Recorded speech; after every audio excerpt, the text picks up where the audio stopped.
And we are back with the fifth segment of the GSMC basketball podcast presented by the GSMC Sports Network. And in this fifth segment, I am going to be talking about an NBA player who I feel did not deserve to win the MVP. And we are on the year 1969. But before I start, I do want to make a note that from before 1980, the MVP was determined by the NBA players themselves. Yes, before 1980, the players used to vote for the MVP. And I forgot to mention this before when I went past the 80s and I moved on to the 70s. I completely forgot to mention it, but that should sort of, how should I say, make things make more sense in the future, because in the future I'm going to be talking about one player in particular, and he's going to have a lot of MVPs, and the reason why that player has MVPs is because the players voted for those MVPs. And player voting, these sort of segments that I'm going to show you now are sort of the reason why players don't vote for the MVP anymore. Because this one right here, this MVP, 1969, and the rest of the MVPs that I'm going to mention later are just flat out wrong in every single aspect possible, and you all will see exactly why. But I'm not going to spoil that. But just so you guys, just a little bit of foreshadowing. So, and sort of understanding why a lot of these players ended up winning an MVP in their time. It was mainly because players ultimately voted who they felt was the best player in the entire league. And, excuse me. So, that's a big reason why a lot of these players before the 80s ended up getting an MVP.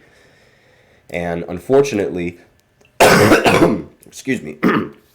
Unfortunately, the 1969 MVP, Wes Unseld, is one of those players. Now, before I go into this segment, rest in peace, Wes Unseld. He died 4 years ago at the age of 70. A fantastic player, arguably the best player in the entire history of the Washington Wizards / Bullets franchise.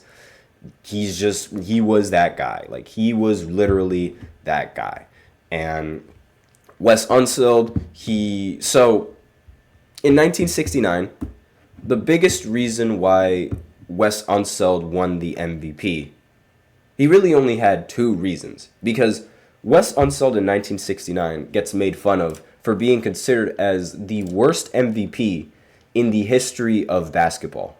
And I respect his game and all that. I'm not saying that. Everybody else is saying that. But when you look at the stats that he averaged in the season, then you're really going to question, how on earth did he win the MVP? But two reasons why he won the MVP. Two really big reasons. He was a rookie, and the team was the best team in the NBA. Now, context is everything. So, the Bullets, before they drafted Wes Unseld, they were the worst team in the NBA, by far the worst. Then, they draft Wes Unseld and automatically become the best team in the NBA. And you would think that, okay, obviously, it's the rookie. Yes, it makes sense. When you're thinking of value and you're thinking of a player that brings value, they brought a rookie, and that rookie turned the team. That one rookie turned the team into the best team in the NBA. That is incredibly valuable, and that gives you a huge boost in MVP voting. However, you immediately lose your edge on MVP voting. Well, let me be more specific. Wes Unseld, he loses his edge on the MVP when you look at his numbers. He only averaged 14 points, 18 rebounds, 3 assists on 48% shooting. Now, I know exactly what you guys are thinking. That is not MVP numbers. The 18 rebounds, yeah, definitely as a those are MVP numbers. But the 14 points, that kind of production was MVP worthy. Not to mention just the 3 assists. Like, like it brings a lot of question, and a lot of people really question this MVP and why he was even selected to be an MVP. Like a lot of people, this is why he was questioned for being an MVP, because his production was so low. And even then, like the next year, that when he averaged 16 points per game, so more than his 14 points per game that he averaged, he was 8th in the MVP voting. Like, he wasn't even in the top 5 for MVP voting. And you can argue that he had an even better season in 1969 and 1970. And on top of that, he also wasn't an all-star in that year. So he had a better sophomore season, yet was recognized more for his rookie season, despite the fact that that wasn't even either his best season or that it wasn't his it didn't make any sense. It really genuinely did not make any sense how he won the MVP when you just look at the numbers alone, like looking at just the numbers alone. And like again, it's like I said before, players ended up voting for the MVP. And maybe letting the players vote for the MVP isn't really the best idea. And that's probably why they ended up removing this. But this year, it was, to Wes Unsel's defense, it was a pretty weak year for MVP candidates. But if I were to give the MVP to anyone, I'd probably give it to Willis Reed, who I mentioned in the previous podcast before, who I said didn't deserve the MVP in 1970. But he did deserve the MVP in 1969 when Wes Unseld was in the front running, because like I mentioned in the previous podcast, Willis averaged the same amount of numbers that he averaged in the year that he won the MVP, except you could argue better. 21, 15, and 2 with the best advanced stats for the time, and only 3 fewer wins than Wes Unseld's team. So it's not even like the win difference was all that staggering between Willis Reed's team and Wes Unseld's team. But the stats, they are staggering. I mean, 21 points compared to 14 points, as well as 15 rebounds compared to 18 rebounds. I mean, I would much rather take the 21 points and 15 rebounds than the 14 points and the 18 rebounds. That's just my opinion. Because, I mean, you get much more scoring production while at the same time still being able to get rebounds at an efficient rate. Like, it's a 3 rebound difference. I'm not going to cry about a 3 rebound difference. Now, if it was like maybe a 4 or a 5, then now we're talking. But like a 3 rebound difference, it's not that. In my opinion, I don't think it's that big of a deal. And again, you could argue that this is one of the worst MVPs. Let me know in the comments what you guys think of that. Like, do you think that Wes Unseld is the worst MVP ever? Or like, do you think that there's somebody else that had put up worse MVP numbers than Wes Unseld? Because from a statistical standpoint, like from a box score perspective, I don't think there are many players in the NBA that would really be considered as like a bad MVP as quickly as people will consider Wes Unseld as a bad MVP. And let me know what you guys think of the context. Do you guys think that, the context should have mattered in this instance, or do you guys think that did you think that the players voted right? Did you think that the players voted incorrect?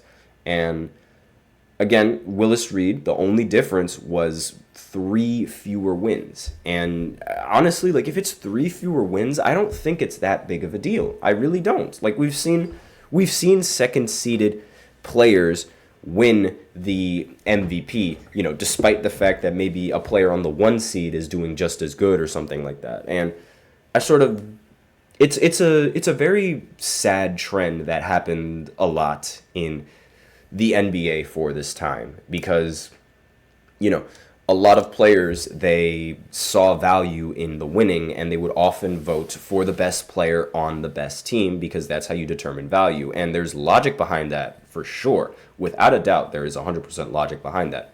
However, when you're like putting it into the practice, it doesn't really seem like there's much logic behind it, especially when you look at the numbers like this. And The rest of the MVP segments that I have lined up, they're all going to be as blasphemous as this one right here. They're all going to be as blasphemous. And you guys, actually, you know what? You guys might actually get sick of me if I do the segment over and over and over again. So I might just do it in one big segment, because back then, like in the early 60s, Bill Russell won a lot of MVPs that he shouldn't have. Just a little bit of a spoiler there. So, and I'll obviously talk about those in the future, but this was a big reason as to why the rule was changed, so that way the analysts would vote as opposed to the players, and the players would stop voting, because they needed to put a stop to that nonsense, because the MVP awards that Bill Russell was winning, that Wilt Chamberlain wasn't winning, is absurd. Like, you guys are going to absolutely like flip your everything when you realize just how many MVPs Bill Russell has over certain players who flat out averaged better everything than him.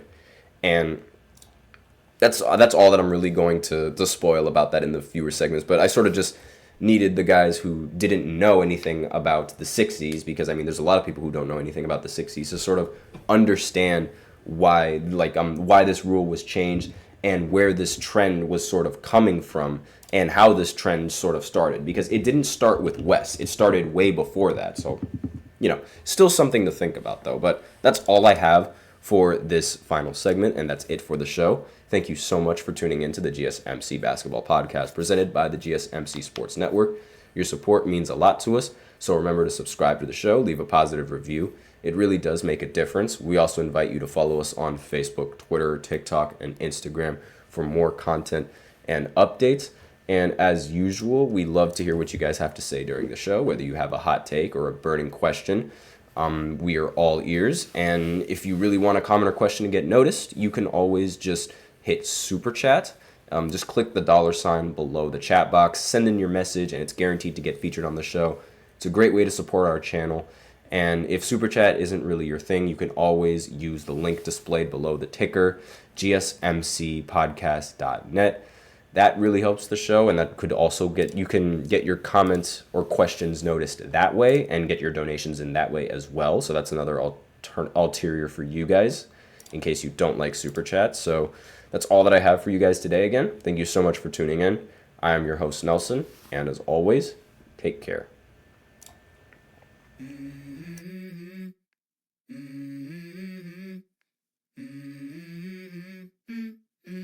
Let's go. I wake up to a little bit of drool on my pillow, feel like it's gonna be a bad day. Yeah, I'm tired of shit, and the coffee ain't hit yet. Damn, ain't that great. I don't wanna go.